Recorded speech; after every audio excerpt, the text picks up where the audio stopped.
السلام علیکم ورحمۃ اللہ.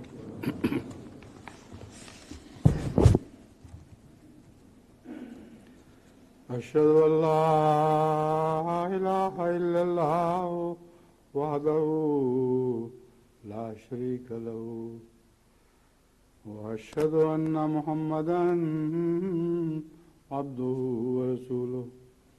اما بعد فاعوذ بالله من الشيطان الرجيم.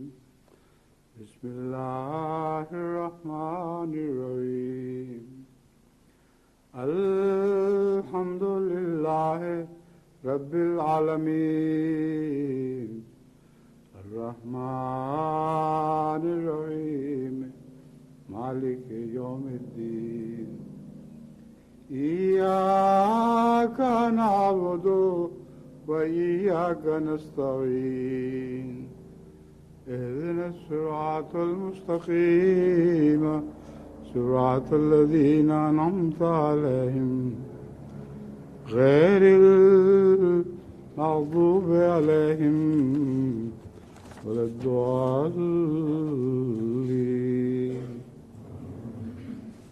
يا أيها الذين آمنوا اتقوا الله وابتغوا إليه الوسيلة وجاهدوا في سبيله لعلكم تفلحون.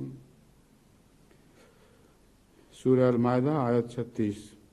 اے وہ لوگوں جو ایمان لائے ہو، اللہ کا تقوی اختیار کرو اور اس کے قرب کا وسیلہ ڈھونڈو اور اس کی راہ میں جہاد کرو تاکہ تم کامیاب ہو. قرب کا وسیلہ ڈھونڈو میں اصل میں حضرت محمد رسول اللہ صلی اللہ علیہ وسلم کو وسیلہ بنانے کے لیے ترغیب ہے، کیونکہ آپ کے سوا کوئی وسیلہ خدا کا وسیلہ نہیں ہو سکتا. اس ضمن میں چند حدیثیں میں آپ کے سامنے رکھتا ہوں. عن ابی ذر قال قال رسول اللہ صلی اللہ علیہ وسلم. ابو داؤد کتاب السنہ سے کے لیے حدیث لی گئی ہے. حضرت ابو ذر رضی اللہ تعالیٰ عنہ سے مروی ہے کہ رسول اللہ صلی اللہ علیہ وسلم نے فرمایا، بہترین عمل خدا کی خاطر محبت کرنا اور خدا ہی کی خاطر عداوت رکھنا ہے.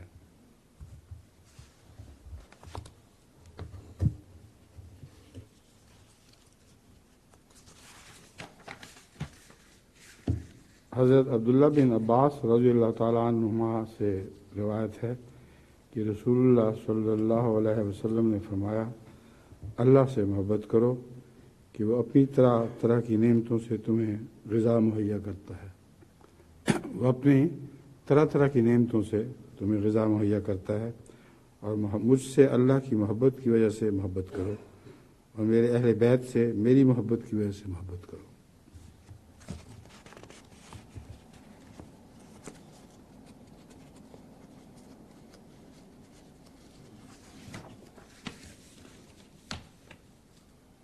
عبادہ بن صامت رضی اللہ تعالیٰ عنہ سے روایت ہے، یہ ترمذی کتاب الجنائز سے کتاب حدیث لی گئی ہے. حضور نے فرمایا، جو اللہ کی ملاقات کو پسند کرتا ہے اللہ بھی اس کی ملاقات کو پسند کرتا ہے، اور جو اللہ کی ملاقات کو ناپسند کرتا ہے اللہ بھی اس کی ملاقات کو پسند نہیں کرتا.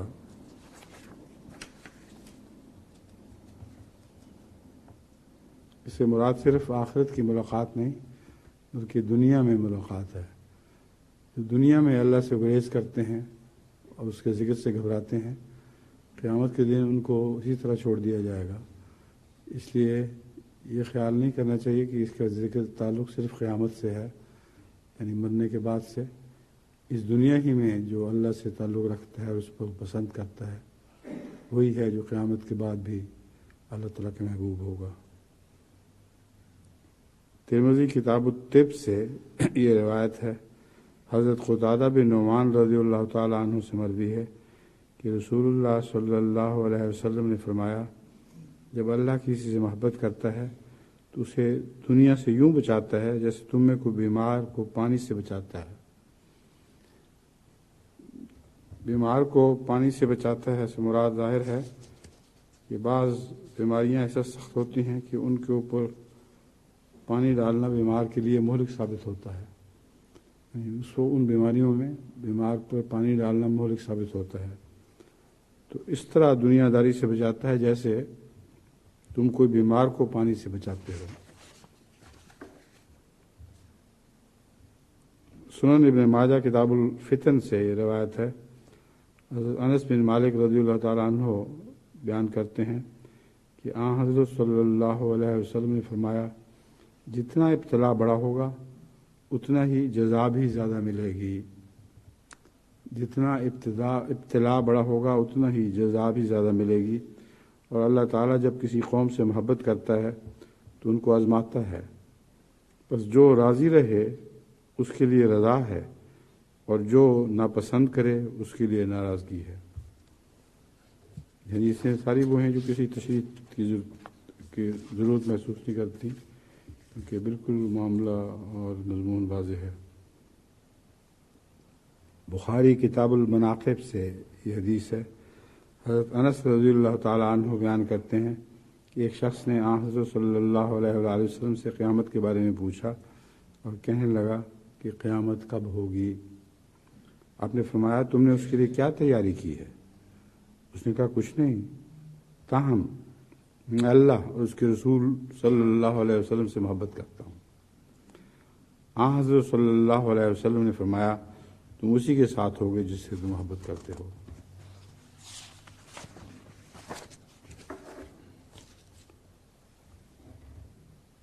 بخاری کتاب الاحکام سے یہ حدیث مروی ہے، حضرت انس بن مالک رضی اللہ تعالی عنہ نے فرمایا کہ ایک بار میں اور نبی کریم صلی اللہ علیہ وسلم مسجد سے نکل رہے تھے۔ مسجد کی دہلیز کے پاس ہمیں ایک شخص ملا، اس نے کہا، یا رسول اللہ، ساعت کب ہوگی؟ یعنی قیامت کب آئے گی؟ نبی کریم صلی اللہ علیہ وآلہ وسلم نے فرمایا، تم نے اس کے لیے کیا تیاری کی ہے؟ قیامت کا پوچھتے ہو، کچھ تیاری بھی ہے؟ اس پر وہ شخص بوکھلا سا گیا، پھر کہنے لگا، یا رسول اللہ، میں نے اس کے لیے نہ تو بہت سے روزے تیار کیے ہیں اور نہ ہی بہت سی نمازیں اور صدقات، لیکن ایک بات ضرور ہے، میں اللہ اور اس کے رسول سے محبت کرتا ہوں۔ آپ نے فرمایا، تم اس کے ساتھ ہوگے جس سے تم محبت کرتے ہو۔ حضرت عبداللہ بن مسعود رضی اللہ تعالیٰ عنہ بیان کرتے ہیں کہ ایک شخص حضرت صلی اللہ علیہ وسلم کے پاس آیا اور کہا، اے اللہ کے رسول، آپ ایسے شخص کے بارے میں کیا فرماتے ہیں جو کسی قوم سے محبت کرتا ہے لیکن ان سے ملا نہیں؟ رسول اللہ صلی اللہ علیہ وسلم نے فرمایا، آدمی اسی کے ساتھ ہوتا ہے جس سے وہ محبت کرتا ہے۔ اب اس میں خصوصیت کے ساتھ حضرت اقدس مسیح موعود علیہ السلام کو یاد رکھنا چاہیے، کیونکہ آپ حضرت صلی اللہ علیہ وآلہ وسلم سے بے حد محبت کرتے تھے۔ جسمی یطیر الیک من شوق علی یا لیت کانت قوت ترانی، میرا جسم تو ایک بلند شوق کے ساتھ تیری طرف اڑتا چلا جاتا ہے، اے کاش مجھ میں اڑنے کی طاقت ہوتی۔ بس یہ حدیث خاص طور پر حضور اکرم صلی اللہ علیہ وآلہ وسلم کی طرف سے حضرت مسیح موعود علیہ السلام پر چسپاں ہوتی ہے، جو کسی قوم سے محبت کرتا ہے لیکن ان سے ملا نہیں۔ تو حضرت مسیح موعود علیہ السلام رسول اللہ سے ہی نہیں بلکہ رسول اللہ کی قوم سے بھی محبت کرتے تھے، اور بے شمار ذکر ایسا ملتا ہے جس میں صحابہ کی تعریف اور آپ کے گن گائے ہوئے ہیں۔ تو رسول اللہ نے فرمایا، آدمی اسی کے ساتھ ہوتا ہے جس سے وہ محبت کرتا ہے۔ اب جماعت احمدیہ کو بھی اس سے سبق لینا چاہیے۔ حضرت مسیح موعود علیہ السلام سے ملیں گے تو پھر صحابہ سے ملیں گے۔ اگر صحابہ سے محبت ہے اور شوق ہے ان سے ملنے کا، تو جیسا کہ مسیح موعود علیہ السلام فرماتے ہیں، صحابہ سے ملا جب مجھ کو پایا۔ تو اگر حضرت مسیح موعود علیہ السلام کو پالیں گے تو صحابہ کو بھی ساتھ ہی پالیں گے، اور صحابہ کو پا نہیں سکتے جب تک رسول اللہ صلی اللہ علیہ وآلہ وسلم کو نہ پائیں۔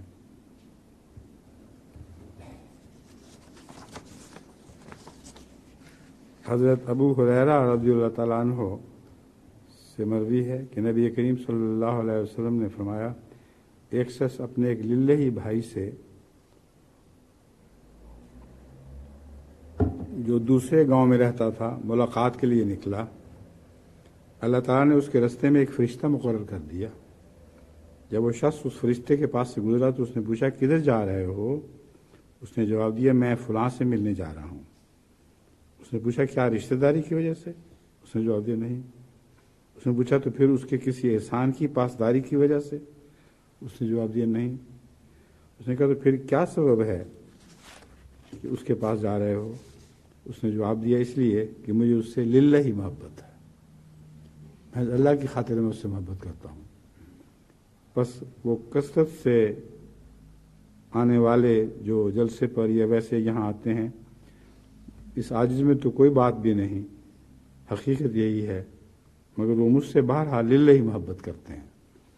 ان کو مبارک ہو کہ اس پر اس فرشتے نے کہا کہ سنو، میں تمہاری طرف سے خدا کا یہ پیغام لے کر آیا ہوں کہ وہ خدا بھی تم سے محبت کرتا ہے، اس وجہ سے کہ تم اس شخص کی طرف سے صرف خدا کی وجہ سے محبت کرتے ہو.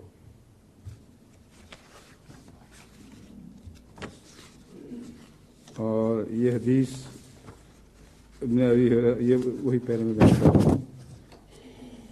اور یہ حدیث ترمذی کتاب الصلاۃ باب ما جاء فی فضل الصلاۃ علی النبی صلی اللہ علیہ وسلم بیان ہوئی ہے. حضرت عبداللہ بن مسعود رضی اللہ تعالیٰ عنہ سے روایت ہے کہ رسول اللہ صلی اللہ علیہ وسلم نے فرمایا قیامت کے دن لوگوں میں سے سب سے زیادہ میرے نزدیک وہ شخص ہوگا جو ان میں سے مجھ پر سب سے زیادہ درود بھیجنے والا ہوگا. درود پر بہت زور دینا چاہیے، دن رات ورد رہنا چاہیے درود کا. باتیں اور بھی ہو رہی ہوں تو زبان پہ درود ہی جاری رہنا چاہیے. حضرت ابو طلحہ انصاری روایت کرتے ہیں کہ ایک دن حضرت رسول کریم صلی اللہ علیہ وسلم صبح کے وقت بہت خوش تھے. ہاں، یہ درود کے سلسلے میں مجھے یاد آ گیا، بعض لوگ ویسے درود بھیجتے ہیں مگر جب باتیں کرتے ہیں تو گندی باتیں کرتے ہیں، اس لیے ان کے درود کا کوئی بھی فائدہ نہیں ہے. درود کا اسی کو فائدہ ہوگا جو دل کی گہرائیوں سے درود کرتا ہے، اور جب خیال ہٹتا بھی ہے کسی وجہ سے تو زبان از خود درود بھیج رہی ہوتی ہے، تو دل کی مطابقت میں درود بھیجتی ہے. حضرت ابو طلحہ انصاری رضی اللہ عنہ سے روایت ہے کہ ایک دن حضرت رسول کریم صلی اللہ علیہ وسلم صبح کے وقت بہت خوش تھے اور خوشی کے آثار آپ کے چہرے سے نمایاں تھے. صحابہ نے عرض کی یا رسول اللہ، آج آپ بہت خوش ہیں اور خوشی کے آثار آپ کے چہرے سے نمایاں نظر آ رہے ہیں. فرمایا آج میرے رب کی طرف سے ایک آنے والا آیا، اس نے کہا کہ تیری امت سے جو شخص بھی تجھ پہ درود بھیجے گا اللہ تعالیٰ اس کے لیے 10 نیکیاں لکھ دے گا اور اس کے 10 گناہ مٹا دے گا اور اس کے 10 درجات بلند کرے گا. اس درود کی مناسبت سے اس کی طرف ثواب لوٹایا جائے گا. اب یہ جو آخری فقرہ ہے درود کی مناسبت سے، اس نے 10 کے عدد کو غیر محدود کر دیا ہے، کیونکہ درود کی مناسبت اگر زیادہ ہوگی تو پھر 10 نیکیاں کا سوال نہیں، پھر تو لامتناہی نیکیاں اس کے حق میں لکھی جائیں گی. اور 10 گناہ جھڑنے کی بات نہیں، بلکہ گناہ جھڑنے کے بعد پھر نیکیاں عطا ہونی شروع ہو جائیں گی. بس یہ جو آخری فقرہ ہے اس درود کی مناسبت سے اس کی طرف ثواب لوٹائے گا، یہ بہت اہم ہے اور درود کے ثواب کو لامحدود کر کے دکھاتا ہے. اب آخر پر میں حضرت اقدس مسیح موعود علیہ السلام کے بعض ارشادات آپ کے سامنے رکھتا ہوں. آج چونکہ وہ نکاح بھی ہونے ہیں جمعے کے بعد، اس لیے میں نسبتاً مختصر مواد اکٹھا کیا ہے، کیونکہ نکاح ہوتے ہوتے اتنی دیر ہو جائے گی کہ جو عام طور پر جمعے کے بعد وہ کرتی ہے. حضرت مسیح موعود علیہ السلام فرماتے ہیں ابتلا کے وقت ہمیں اندیشہ اپنی جماعت کے بعض ضعیف دلوں کا ہوتا ہے. میرا تو یہ حال ہے کہ اگر مجھے صاف آواز دے، صاف آواز آوے کہ تو مخذول ہے اور تیری کوئی مراد ہم پوری نہ کریں گے، تو مجھے خدا تعالیٰ کی قسم ہے کہ اس عشق اور محبت الہی اور خدمت دین میں کوئی کمی واقع نہیں ہوگی، اس لیے کہ میں تو اسے دیکھ چکا ہوں۔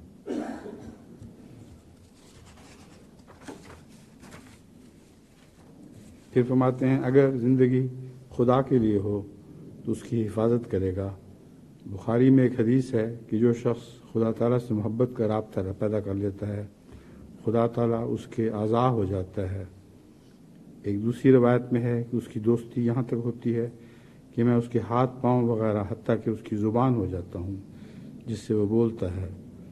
اصل بات یہ ہے کہ جب انسان جذبات نفس سے پاک ہو جاتا ہے اور نفسانیت چھوڑ کر خدا کے ارادوں کے اندر چلتا ہے، اس کا کوئی فعل ناجائز نہیں ہوتا، بلکہ ہر ایک فعل خدا کے منشاء کے موافق ہوتا ہے۔ اس سے بھی بڑھ کر یہ کہ خدا تعالیٰ اسے اپنا ہی فعل قرار دیتا ہے۔ یہ ایک مقام ہے قرب الہی کا، جہاں پہنچ کر سلوک کی منزلوں کو پورے طور پر طے نہ کرنے والوں نے یا تو ٹھوکر کھائی ہے یا الہیات سے ناواقف اور قرب الہی کے مفہوم کو نہ سمجھنے والوں نے غلط فہمی سے کام لیا ہے۔ یہ جو اللہ تعالیٰ فرماتا ہے میں اس کے ہاتھ ہو جاتا ہوں، اس کے پاؤں ہو جاتا ہوں، اس کی زبان ہو جاتا ہوں، اس کی وجہ سے ایک فرقہ وحدت وجود کا اسلام میں پیدا ہو گیا تھا۔ انہوں نے اس حد تک غلف سے کام لیا کہ وہ کہتے تھے کہ جب خدا ہاتھ پاؤں ہو جاتا ہے تو خدا اور بندہ ایک ہی چیز ہے، کوئی فرق نہیں ہے۔ یہ کئی دوسرے مذاہب میں بھی اس قسم کا تصور باطل پیدا ہوا جو اس معاملے کو سمجھنے سے نہ سمجھنے کی وجہ سے پیدا ہوتا ہے۔ وحدت وجود کا مسئلہ اگر حقیقت میں پیدا ہو سکتا تھا تو رسول اللہ صلی اللہ علیہ وآلہ وسلم کے متعلق جو قرآن کریم میں آیات ہیں ان کی وجہ سے پیدا ہو سکتا تھا۔ ما رمیت اذ رمیت ولکن اللہ رمی، کہ تو نے تیر نہیں چلایا جب تو نے تیر چلایا، بلکہ اللہ نے تیر چلایا۔ پھر فرمایا ید اللہ فوق ایدیہم، ہاتھ حضرت اقدس محمد مصطفیٰ صلی اللہ علیہ وآلہ وسلم کا بیعت کرنے والوں کے ہاتھ پر تھا، لیکن فرمایا ید اللہ فوق ایدیہم، یہ اللہ کا ہاتھ ہے جو ان کے ہاتھوں کے اوپر ہے۔ تو اگر وحدت وجود کا مسئلہ پیدا ہو سکتا تھا تو آپ ہی کے ساتھ وابستہ ہو سکتا تھا، اور آپ نے سب سے زیادہ توحید کا سبق دیا ہے، توحید کی گن گائے ہیں۔ تمام عالم میں کسی نبی نے توحید کی ایسی خدمت نہیں کی جیسے حضرت اقدس محمد مصطفیٰ صلی اللہ علیہ وآلہ وسلم نے فرمائی ہے۔ اللہم صلی علی محمد وعلی آل محمد وبارک وسلم انک حمید مجید۔ اسی مضمون کے متعلق مسیح موعود علیہ السلام فرماتے ہیں مفہوم کو نہ سمجھنے والوں نے غلط فہمی سے کام لیا ہے اور وحدت وجود کا مسئلہ کھڑا کر لیا ہے۔ اس بات کو بھی ہرگز نہ بھولنا چاہیے کہ جہاں انسان ابتلا میں پڑتا ہے وہ فعل خدا کے ارادے سے موافق نہیں ہوتا۔ جہاں انسان ابتلا میں پڑتا ہے وہ فعل خدا کے ارادہ سے موافق نہیں ہوتا۔ یہ بہت گہری معرفت کی بات ہے اور اسے چند لفظوں میں سمجھانا مشکل ہوگا۔ حقیقت میں جب بھی انسان کسی ٹھوکر میں مبتلا ہوتا ہے، کسی شک میں مبتلا ہوتا ہے، تو ایسے افعال کی وجہ سے جو خدا تعالیٰ کی مرضی کے خلاف ہوتے ہیں۔ ایسا شخص اپنے جذبات کے نیچے ہوتا ہے، نہ کہ منشاء الہی کے ماتحت، لیکن وہ انسان جو اللہ تعالیٰ کا ولی کہلاتا ہے اور خدا جس کی زندگی کا ذمہ دار ہوتا ہے وہ ہوتا ہے جس کی کوئی حرکت و سکون بلا استصواب کتاب الہی نہیں ہوتی۔ وہ اپنی ہر بات اور ارادہ پر کتاب اللہ کی طرف رجوع کرتا ہے اور اس سے مشورہ لیتا ہے۔ اب مشورہ لینے کا مطلب یہ ہے کہ جب بھی کوئی فعل کرتا ہے تو بار بار توجہ قرآن کریم کے احکامات کی طرف منتقل ہوتی رہتی ہے اور ان کے مطابق فعل کرتا ہے۔ اب یہ بہت مشکل مضمون ہے، اس لیے کہ اب کر کے دیکھیں تو پھر پتہ چلے گا کہ کتنا مشکل کام ہے ہر وقت قرآن کو اپنے اوپر حاکم رکھنا۔ یہ بہت بلند مراتب ہیں جن کی بات مسیح موعود علیہ السلام کر رہے ہیں، لیکن بکثرت لوگ ایسے ہیں جو ان مراتب کی طرف حرکت کر رہے ہیں۔ حضرت مسیح موعود علیہ الصلوۃ والسلام کے اس کلام سے جو انتہائی مخلص بندوں کے حق میں ہے، کمزوروں کو ڈرنا نہیں چاہیے۔ ان کے دل کا خوف دور کرنے کی خاطر میں ان کو بتا رہا ہوں کہ خدا تک پہنچنے کے بے شمار مراتب ہیں، ضروری یہ ہے کہ حرکت اس طرف شروع ہو جائے اور دعا مانگتے رہیں۔ ہر فعل آہستہ آہستہ زندگی میں وہ اختیار ہوتا چلا جائے جو خدا تعالیٰ کی مرضی کے موافق ہو، اور وہ فعل جو خدا سے دور لے جانے والے ہوں ان سے انسان حتی المقدور بچنے کی کوشش کرتا رہے۔ یہ جو حرکت ہے یہ ضروری ہے، اور اس میں اللہ تعالیٰ کی لامتناہیت کا مضمون بھی شامل ہے۔ کوئی شخص بھی خدا تعالیٰ کی طرف روحانی حرکت کرتے ہوئے خدا تعالیٰ کو پا نہیں سکتا، کیونکہ وہ غیر منتہا ہے۔ انبیاء بھی اس کو نہیں پا سکتے، پاتے تو ہیں لیکن اس حد تک جہاں سے آگے خدائی شروع ہو جاتی ہے، اور وحدت وجود وہی ہے کہ اس مقام سے آگے صرف خدا ہے۔ سدرۃ المنتہا میں بھی یہی پیغام دیا گیا ہے۔ ایک موقع تک حضرت صلی اللہ علیہ وآلہ وسلم پہنچے اور پھر آگے وحدت وجود کا مضمون شروع ہو گیا تھا۔ اس سے آگے بڑھنا خدا کی خدائی میں دخل دینا تھا۔ یہ مولویوں نے تو عجیب و غریب اس کے قصے بنائے ہوئے ہیں۔ حیرت ہوتی ہے ان لوگوں کی عقل پر کہ ایک مولوی صاحب تقریر میں کہہ رہے تھے جب رسول اللہ صلی اللہ علیہ وآلہ وسلم سدرۃ المنتہا تک پہنچے تو خاموش تھے، تو خدا تعالیٰ نے یہ فلمی گانا گایا کہ چپ چپ کھڑے ہو ضرور کوئی بات ہے، نئی ملاقات ہے پہلی ملاقات۔ حضرت محمد رسول اللہ تو رہتے ہی اللہ تعالیٰ کے ساتھ تھے، اور یہ فلمی گانا آج کا اس وقت خدا نے گایا جب رسول اللہ صلی اللہ علیہ وسلم کا معراج ہوا ہے۔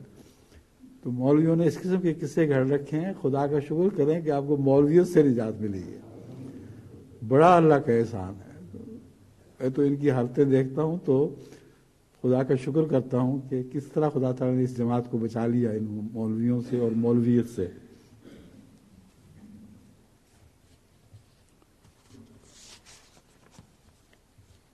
فرماتے ہیں غرض یہ یقیناً یاد رکھو کہ کامل اتباع کے ثمرات ضائع نہیں ہو سکتے۔ یہ تصوف کا مسئلہ ہے۔ اگر ذلی مرتبہ نہ ہوتا تو اولیاء امت تو مر ہی جاتے۔ ذلی مرتبہ یعنی خدا تعالیٰ کے رسول کی طرف سے عکس کا مضمون جو ہے، اگر یہ نہ ہوتا تو اولیاء تو مر ہی جاتے۔ یہی کامل اتباع اور بروزی اور ذلی مرتبہ ہی تو تھا جس سے بایزید محمد کہلایا، اور اس کہنے پر 70 مرتبہ کفر کا فتویٰ ان کے خلاف دیا گیا اور انہیں شہر بدل کر دیا گیا۔ بایزید مستعمی کو وہ یہی کہا کرتے تھے کہ ذیلی طور پر میں محمد ہوں، مراد یہ تھی کہ میں محمد رسول اللہ کے عشق میں فنا ہوں۔ تو ظاہر لوگ جو سمجھ نہیں سکتے بات کو، انہوں نے ان پہ فتویٰ دیا، اور کئی ایسے کہنے والے جو اپنے آپ کو خدا کہتے تھے ان کو دار پر بھی لٹکا دیا، اور وہ آخر وقت تک ان الحق کہتے ہوئے دار پر چڑھ گئے۔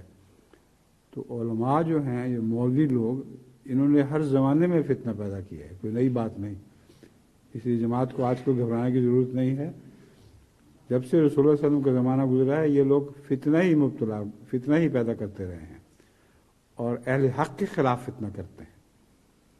حضرت مسیح موعود علیہ السلام کی تحریرات میں جہاں جہاں اپنے آپ کو محمد کہا گیا ہے یا اور اس قسم کی تحریرات ہیں، وہی مولوی زیادہ بولتا ہے، اور پہلوؤں کے ساتھ بھی یہی شروع کرتے آئے ہیں۔ اس لیے اتنا گھبرانے کی ضرورت نہیں، اللہ تعالیٰ آخر ان سے نپٹے گا، اور ایک وقت ایسا آئے گا کہ ایسا نپٹے گا کہ دنیا دیکھے گی انشاءاللہ۔ حضرت مسیح علیہ السلام فرماتے ہیں کاش وہ ان حالی کیفیات سے واقف ہوتے تو انہیں معلوم ہوتا کہ حضرت صلی اللہ علیہ وسلم کی قدر اور حقیقت ان لوگوں نے سمجھی ہی نہیں۔ اگر حضرت صلی اللہ علیہ وسلم کے اتباع کی تاثیرات اور ثمرات بھی باقی نہیں ہیں، تو پھر حضرت صلی اللہ علیہ وسلم کی زندگی کا ثبوت ہی کیا ہے؟ جبکہ اس کے نتائج اور برکات ہم کو مل نہیں سکتے۔ میں سچ سچ کہتا ہوں کہ یہ ایک بیہودہ اور کفریہ خیال ہے۔ اسلام کی اتباع کے ثمرات اب بھی اور ہمیشہ مل سکتے ہیں۔ اللہ تعالیٰ کی ذات میں بخل نہیں اور نہ اس کے ہاں کسی بات کی کمی ہے۔ پھر حضرت مسیح موعود علیہ السلام فرماتے ہیں میرا یہ ذاتی تجربہ ہے کہ حضرت صلی اللہ علیہ وآلہ وسلم کے سچے دل سے پیروی کرنا، حضرت صلی اللہ علیہ وآلہ وسلم کی سچے دل سے پیروی کرنا اور آپ سے محبت رکھنا انجام کار انسان کو خدا کا پیارا بنا دیتا ہے، اس طرح پر کہ خود اس کے دل میں محبت الہی کی ایک سوزش پیدا کر دیتا ہے۔ تب ایسا شخص ہر ایک چیز سے دل برداشتہ ہو کر خدا کی طرف جھک جاتا ہے اور اس کا انس اور شوق صرف خدا تعالیٰ سے باقی رہ جاتا ہے۔ تب محبت الہی کی ایک خاص تجلی اس پر پڑتی ہے اور اس کو ایک پورا رنگ عشق اور محبت کا دے کر قوی جذبے کے ساتھ اپنی طرف کھینچ لیتی ہے۔ تب جذبات نفسانیہ پر وہ غالب آ جاتا ہے اور اس کی تائید اور نصرت میں ہر ایک پہلو سے خدا تعالیٰ کی خارق عادت افعال، خدا تعالیٰ کے خارق عادت یعنی عام لوگوں کے ساتھ یا دنیاوی لوگوں کے ساتھ جو سلوک ہوتا ہے اس کے علاوہ ایک غیر معمولی سلوک اس سے کیا جاتا ہے، تو خدا تعالیٰ کے خارق عادت افعال نشانوں کے رنگ میں ظاہر ہوتے ہیں۔ اب آخر پر حضرت مسیح موعود علیہ السلام کا یہ اقتباس میں آپ کے سامنے رکھتا ہوں۔ میں نے عمداً بہت سے اقتباس اس لیے چھوڑ دیے تھے کہ آج جمعہ کی نماز کے بعد جیسے میں عرض کیا ہے 3 نکاحوں کا اعلان بھی کرنا ہے۔ آپ فرماتے ہیں میں ہمیشہ تعجب کی نگاہ سے دیکھتا ہوں کہ یہ عربی نبی جس کا نام محمد ہے، ہزار ہزار درود و سلام اس پر، یہ کس عالی مرتبہ کا نبی ہے۔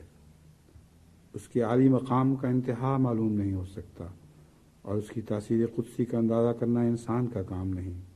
افسوس کہ جیسا حق شناخت کا ہے بجوز اس کے مرتبہ کو شناخت نہیں بجوز اس کے مرتبہ کو شناخت نہیں کیا گیا۔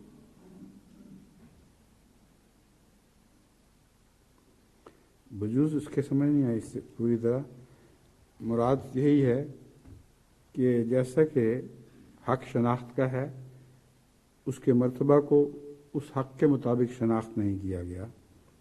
وہ توحید جو دنیا سے گم ہو چکی تھی وہی ایک پہلوان ہے جو دوبارہ اس کو دنیا میں لایا۔ اس نے خدا سے انتہائی درجے پر محبت کی اور انتہائی درجے پر بنی نوع کی ہمدردی میں اس کی جان گداز ہوئی۔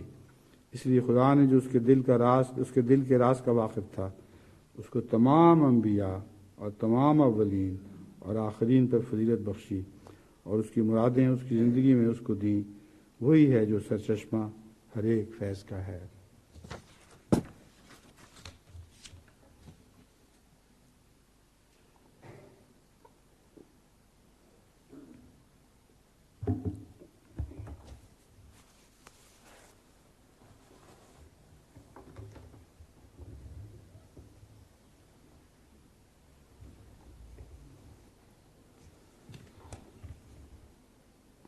الحمد لله نحمده ونستعينه ونستغفره ونؤمن به ونتوكل عليه ونعوذ بالله من شرور أنفسنا ومن سيئات أعمالنا من يهده الله فلا مضل له ومن يضلل فلا هادي له ونشهد أن لا إله إلا الله ونشهد أن محمدا عبده ورسوله عباد الله رحمكم الله إن الله يأمر بالعدل والإحسان وإيتاء ذي القربى وينهى عن الفحشاء والمنكر والبغي يعظكم لعلكم